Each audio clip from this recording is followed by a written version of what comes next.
Parents who've read your teenager's diary, what did you discover that changed everything? I still remember the exact moment. I was vacuuming under my daughter Lily's bed when something slid out from between the mattress and the wall. A notebook. Her diary. I should have put it back immediately. I know that. But when I picked it up, it fell open. Right there on the page was my name, underlined 3 times, followed by I hate her written in all caps. My chest tightened.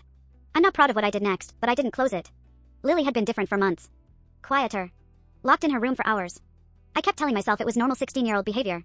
My husband kept saying something wasn't right. The first few pages were exactly what I expected. School drama. Boys. Complaints about friends and teachers. Then the tone changed. She wrote about cutting. About how she did it where no one would see. About how the pain helped when everything felt too heavy. My hands were shaking so badly I had to stop turning pages for a moment. Then came the thoughts about dying. About wondering if anyone would really miss her. She wrote that her dad probably would. That I might actually feel relieved. That sentence nearly broke me. There were poems too. About feeling invisible in her own home. About screaming but no sound coming out. I recognized lyrics from the sad songs she always played behind her closed door. I sat on her floor for over an hour, reading and crying. And then I found the part that explained everything. The year before, my sister had been diagnosed with cancer. I threw myself into helping her, driving her to chemo, watching her kids, cooking meals. I truly believed I was balancing it all. Through Lily's eyes, though, I had disappeared. Entry after entry talked about me missing her soccer games. Being too tired to talk. Never asking about her day anymore. Spending hours on the phone talking about my sister. The worst entry was about her birthday. I had promised I'd be home for dinner. My sister had a bad reaction to treatment, and I stayed at the hospital. I forgot to call. Lily wrote about sitting at the table with a cake she helped make. Checking her phone every few minutes.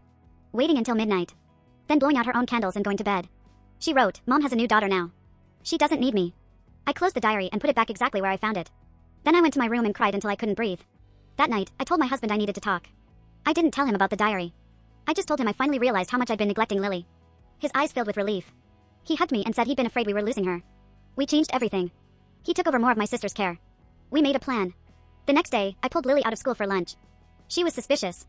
When I noticed the marks on her wrist, she pulled her sleeve down and brushed it off. I didn't push. Instead, I told her how much I missed her. How sorry I was. That she would always be my priority. She didn't say much, but when I dropped her off, she hugged me for the first time in months. I kept my promises after that. I showed up to her games. I stopped letting phone calls interrupt our time. We set weekly mother-daughter outings that nothing could cancel. One night, I surprised her by baking her birthday cake again, just because. I told her I wanted a do-over. She looked at me like she didn't quite believe it, then smiled. A real smile. Her dad noticed the change almost immediately. One night he told me he could hear her laughing again.